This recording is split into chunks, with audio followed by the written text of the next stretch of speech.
वंदे मातरम। बिहार झारखंड के इस बुलेटिन में आप सभी का स्वागत है। मैं हूं आपके साथ दीपिका सिंघल।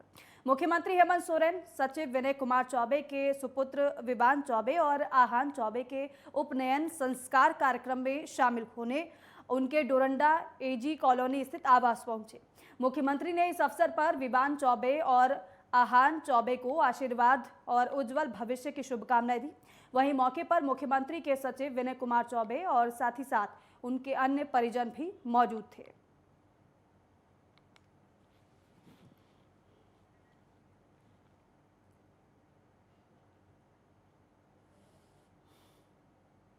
झारखंड निर्वाचन आयोग की तरफ से प्रेस कॉन्फ्रेंस कर कई जानकारियां साझा की गई हैं।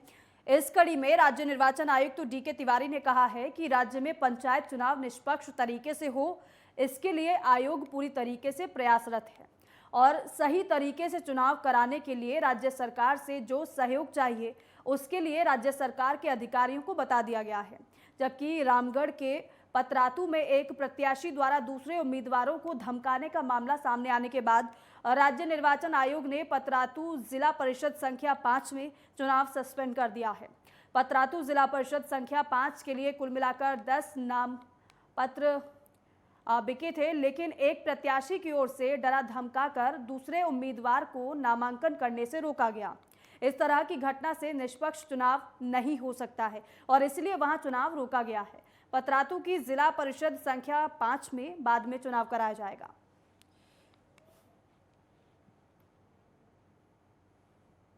आज राज्य सरकार के पदाधिकारियों को बुलाया था और उनको पत्र भी भेज रहा हूँ। राज्य सरकार को अवगत करा दिया है जो हमारी चिंताएं हैं, विशेष रूप से जो विधि व्यवस्था को लेकर हैं, जो वामपंथी उग्रवाद के द्वारा कुछ सूचनाएं मिल रही हैं कि उनसे अब व्यवधान उत्पन्न हो सकता है।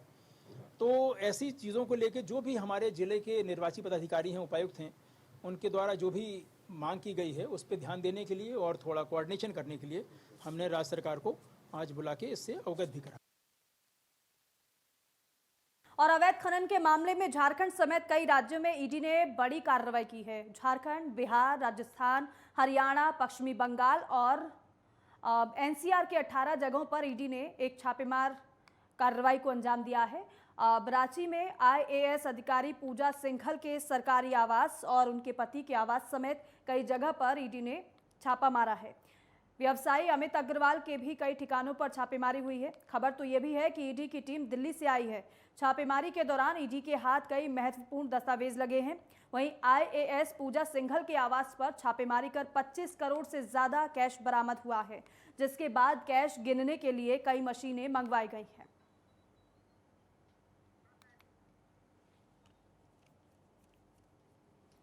तो आईएएस पूजा सिंघल के आवास पर छापेमारी की गई है और देखिए इतना सारा कैश बरामद हुआ है आवास से और इसलिए विभाग की तरफ से नोट को गिनने के लिए कई मशीनें भी मंगवाई गई है।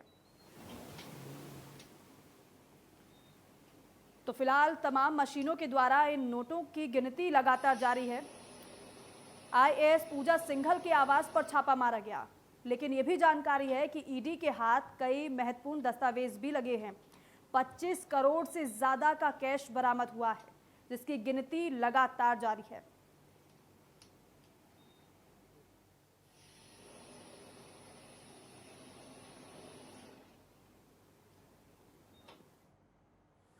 और धनबाद के धनसार इंजीनियरिंग कंपनी के कार्यालय समेत 5 व्यवसायियों के ठिकानों पर ईडी ने एक साथ छापेमारी की। टीम सुबह करीब 10 बजे डेको के धनसार स्थित कार्यालय पर अचानक से पहुंची और छापेमारी शुरू कर दी।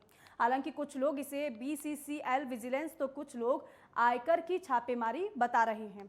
सूत्रों ने बताया है कि टीम ने कंपनी के मालिक Harsh Agarwal, senior officer A N Jha समेत कार्यालय के में मौजूद सभी पदाधिकारियों और अधिकारियों का मोबाइल भी जब्त कर लिया। कागजात की जांच की जा रही है। इसके साथ ही ईडी ने सेल के टासरा प्रोजेक्ट, एटी देव प्रथा कंपनी के विभिन्न ठिकानों और कंपनी के मालिक एलबी सिंह के धनबाद स्थित आवास, संजय उद्योग और ट्रांसपोर्टर के कार्यालय और मालिक संजय सिंह के आवास धनबाद के अन्य व्यावसायिक ठिकानों पर छापेमारी की है। सूत्रों के मुताबिक आय से ज्यादा संपत्ति मामले और खान लीज मामले में छापेमारी की जा रही है।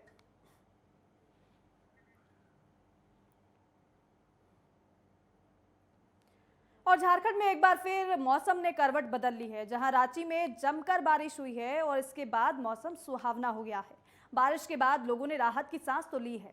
मौसम विभाग ने अपने पूर्वानुमान में बताया है कि 12 मई तक राज्य के विभिन्न इलाकों में हल्के से मध्यम दर्जे की बारिश की संभावना है। वहीं मौसम विभाग ने अपने पूर्वानुमान में यह भी बताया है कि रांची और इसके आसपास के क्षेत्रों में 8 मई तक आसमान में आंशिक बादल छाए रहेंगे।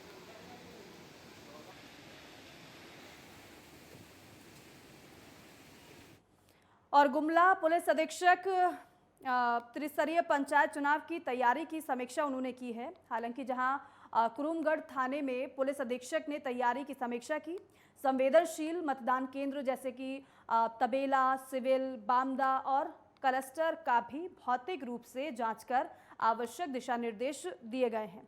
वहीं समीक्षा और मतदान केंद्रों के भौतिक सत्यापन के समय मनीष कुमार, पुलिस उपाधीक्षक अभियान गुमला, सिरिल मरांडी, अनुमंडल पुलिस पदाधिकारी चैनपुर, पुलिस निरीक्षक बैजू उरांव, अंचल निरीक्षक चैनपुर समेत कई लोग मौजूद थे।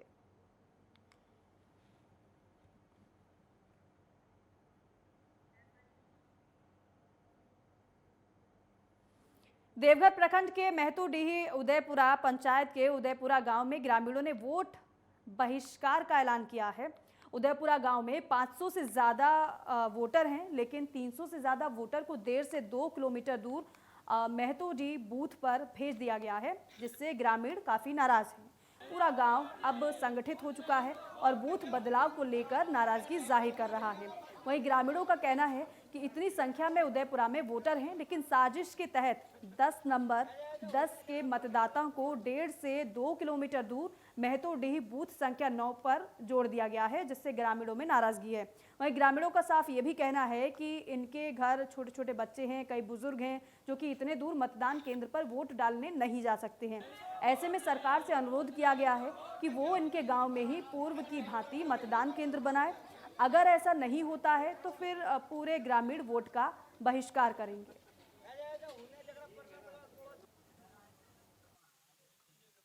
संख्या 10, बूथ संख्या 9। 10 नंबर बूथ से अगले बार जो पंचायती चुनाव हुआ उसमें 366 था, वो काट करके हमारे 10 नंबर बूथ से 9 नंबर बूथ में ले गया है।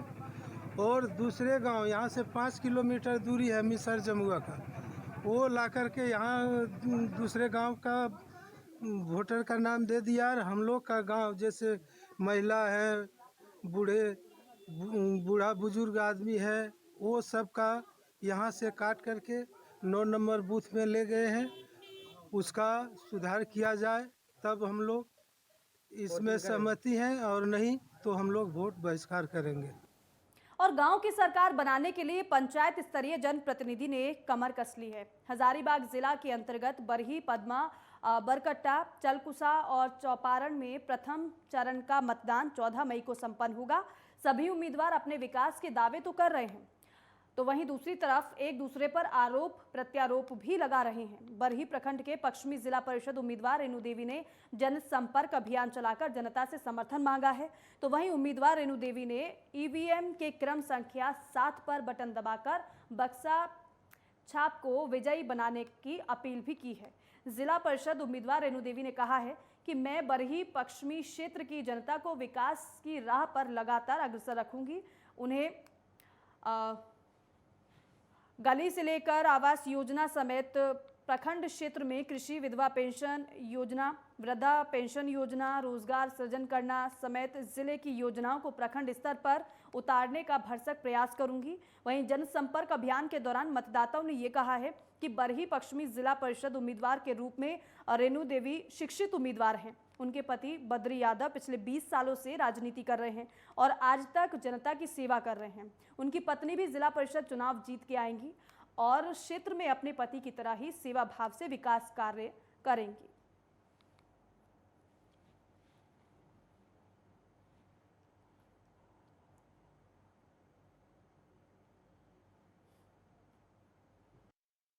उम्मीदवार रेणु देवी मेरी धर्म पत्नी है और इनकी सुनिश्चित जीत है, क्योंकि हमारे हर जात, हर पात, हर लोगों से मेरी लगाव है। मेरे से कोई इनकार नहीं करते हैं। मुझे हर आदमी वोट देने के लिए इच्छुक है। हमें मिलजुल कर हर समाज लेकर खड़े किए, क्योंकि आज तक बहुमत समाज हमारे मुस्लिम समाज से बहुत गहरा संबंध रहा। और अब वक्त हो गया एक छोटे से ब्रेक का, फौरन लौटेंगे।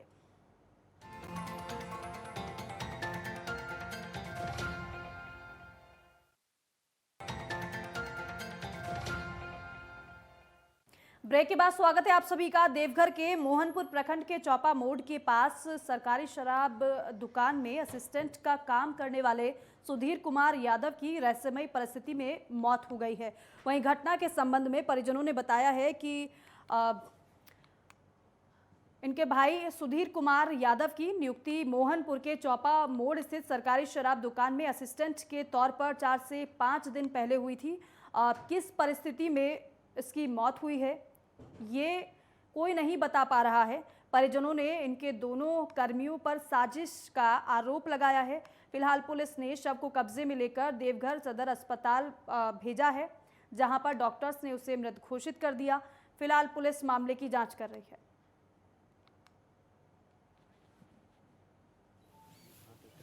रात में मुझे इन्फॉर्मेशन मिला 8 साढ़े 8 बजे कि मेरा भाई गिर गया है।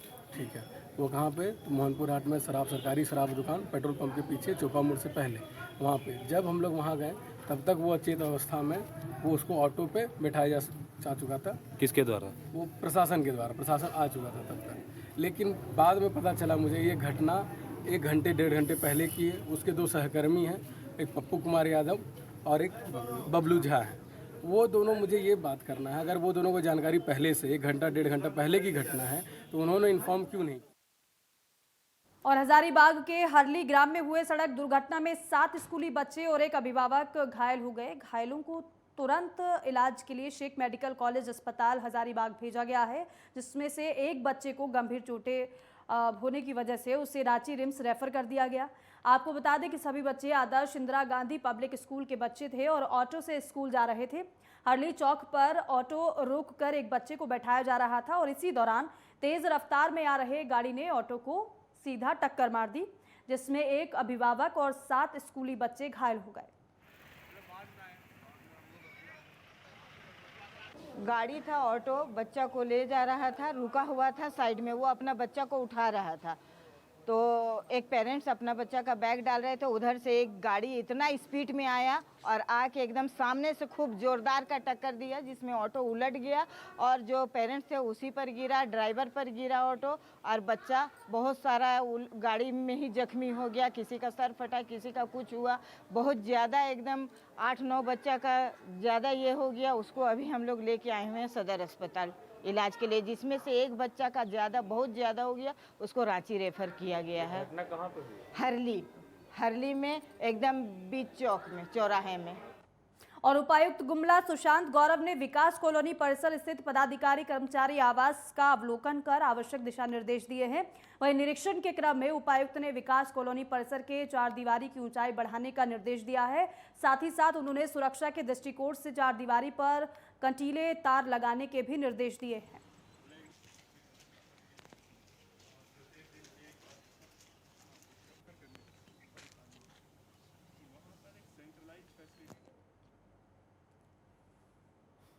और गुमला के भरनों में अवैध रूप से जंगल की कटाई रोकने गए युवक की ग्रामीणों ने हत्या कर दी। बताया जा रहा है कि मृतक वन समिति का अध्यक्ष था और मृतक रायखेरा जंगल में अवैध रूप से जंगल की कटाई करने वालों को रोकता था और इसी कड़ी में वो जंगल में कटाई करने गए लोगों को ही रोकने के लिए गया था। लेकिन ग्रामीण उग्र हो गए और उन्होंने लाठी डंडों से उसकी पिटाई कर दी। इस दौरान उग्र हुए ग्रामीणों ने वनरक्षी नवल किशोर को भी पीटना शुरू कर दिया। हालांकि वन आरक्षी जंगल के अंदर भाग गए और अपनी जान बचाई। घटना की सूचना मिलने पर भरनों पुलिस गांव पहुंची और समीम अंसारी को भरनों अस्पताल पहुंचाया गया, जहां डॉक्टर्स ने उसे मृत घोषित कर दिया। इधर जंगल के अंदर छिपकर जान बचाने वाले वनरक्षी नवल किशोर को पुलिस ने जंगल से सुरक्षित बाहर निकाल लिया है। पुलिस मामले की जांच में जुटी है। डीएफओ श्रीकांत वर्मा ने घटना को दुर्भाग्यपूर्ण बताया है। को ट्रैक कर रहे थे तो उसी क्रम में कुछ लोग मिले जो कि बोझा लकड़ी लेकर आ रहे थे। तो बोझा लकड़ी लाते वक्त हम लोग यहीं पे सबको जब्त करके जमा करवाए थे लकड़ी को। तो फिर सारे हम लोग उसको सीज करके केस करने वाले थे। फिर थोड़ी देर बाद लगभग आधा घंटा तक हम लोग ट्रैक्टर वगैरह व्यवस्था कर रहे थे यहीं पे। तो उधर उस तरफ से गांव वाले कुछ लोग दौड़ते हुए हमारे ओर आने लगे। तो उसको देख के और मारो इन लोगों को इस टाइप से चिल्ला रहे थे। तो हम लोग यहाँ से साइड होके रोड की साइड हम लोग हट गए। तो रोड के साइड जब वो लोग हम लोग पास पहुँचे तो हम लोग के साथ धक्का मुक्की करने लगे। और पटना में कल चुनावी रणनीतिकार प्रशांत किशोर ने प्रेस कॉन्फ्रेंस कर नीतीश सरकार पर निशाना साधा था, जिसके बाद बिहार में दोनों पार्टियों में खलबली मच गई थी। आपको बता दें कि जहां राजद प्रशांत को नसीहत दे रही थी तो कि 40 साल का लड़का कुछ नहीं कर सकता है, अभी इनकी जो रणनीति है वो बहुत बाकी है। वहीं आज सीएम नीतीश कुमार ने पत्रकारों से बातचीत की और कहा कि आप लोगों को सब पता है कि हमारे राज्य में क्या विकास हुआ है, हमने पिछले 16 साल में क्या काम किया है। किसी के कुछ कहने से कुछ फर्क नहीं पड़ता है।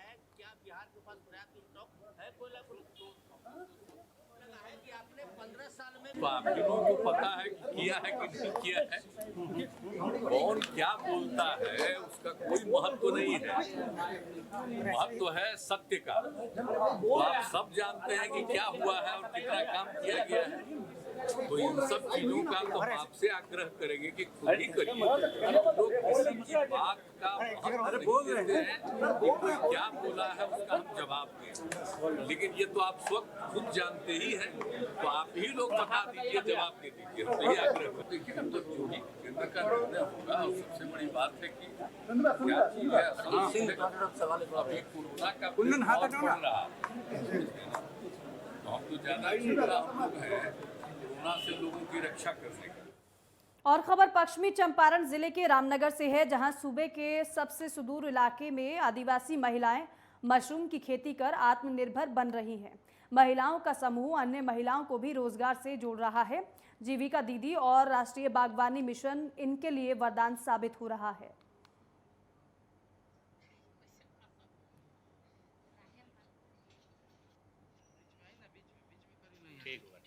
ये राष्ट्रीय बागवानी मिशन के अंतर्गत मुख्यमंत्री बागवानी मिशन के अंतर्गत मशरूम की खेती कराई जा रही है। वैसी महिलाएं जो खेती के अलावा बैठी रहती हैं या घर पर बैठी रहती हैं, उन लोगों को वार्षिक इनकम बढ़ाने के लिए, उनकी आर्थिक स्थिति सुदृढ़ करने के लिए ये योजना चलाई गई है। इसमें मशरूम की ट्रेनिंग भी दी जाती है। केवीके के द्वारा उनको भेजकर ट्रेनिंग कराया जाता है और मटेरियल भी उपलब्ध करा दिया जाता है। और भागलपुर स्मार्ट और सिल्क सिटी की गुम होती पहचान को फिर से जीवित करने के लिए वस्त्र मंत्रालय ने नई पहल शुरू की है। भागलपुर में हैंड ब्लॉक पेंटिंग की शुरुआत हुई है। महिलाओं को सामर्थ्यवान बनाने का संकल्प लिया गया है। स्किल डेवलपमेंट के तहत महिलाओं को प्रशिक्षण दिया जा रहा है, जिसमें कपड़ों पर बनने वाले अलग अलग तरह के हैंड क्राफ्टिंग और ब्लॉक प्रिंटिंग का प्रशिक्षण दिया जा रहा है। मौके पर ट्रेनर शहजाद ने बताया कि हैंड ब्लॉक पेंटिंग एक बहुत ही प्रसिद्ध कला है। इस तरह की कला की प्रस्तुति भागलपुर में भी हो।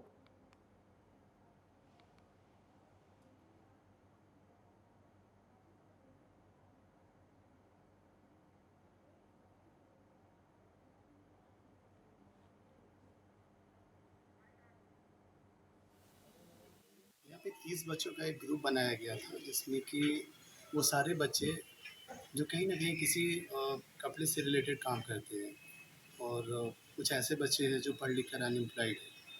उनको हम लोग ट्रेस करके 2 मंथ में ट्रेस करने के बाद 30 लोगों का यहाँ पे एक ग्रुप बना, और मिनिस्ट्री ऑफ टेक्सटाइल्स की तरफ से एक समर्थ जो प्रोजेक्ट है, इसमें हैंड ब्लॉक प्रिंटिंग की ट्रेनिंग दी जा रही है लोगों को। ये 2 महीने का ट्रेनिंग था, जिसमें कि एक दिन के हिसाब से 300 उनको एक तरह का अमाउंट भी प्रोवाइड हो रहा है बच्चों को। Apart from we are just trying to make them self depend. एक छोटे से टेबल से इंसान किस तरह से महंगे से महंगे चीज़ों को डेवलप कर सकता है on the basis of fabric. यहाँ पे हैंड ब्लॉक प्रिंटिंग का ट्रेनिंग दिया गया, और हम लोग 28 फेब से स्टार्ट किए और टिल नाउ आज हमारा कंप्लीट हो गया है। जी, हम लोग बहुत अच्छा महसूस कर रहे हैं, क्योंकि ये एक ऐसा प्लेटफॉर्म है जहाँ पे सारी लेडीज़ एक साथ मिल के काम कर सकती है, या इंडिविजुअली वो अपने होम में रह के भी इसको डेवलप कर सकती है और सपोर्ट कर सकती है फैमिली को, खुद के मतलब कि पैरों पे खड़े हो सकती है। तो ये सीख के बहुत अच्छा लगा। मेरा नाम नीलू है। मैं यहाँ हैंडी ब्लॉक प्रिंटिंग का ट्रेनिंग कर रही थी 2 महीने से। ये ट्रेनिंग समर्थ के तहत है और यहाँ पर ब्लॉक बनाना और कलर बनाना, प्रिंटिंग करना सभी सिखाया गया। हाबिद सर, बबीता मैम और राहुल सर जयपुर से आए थे। उन लोगों ने सबको ट्रेनिंग दिए और बहुत अच्छे ढंग से ब्लॉक प्रिंटिंग ट्रेनिंग हुआ यहाँ पे।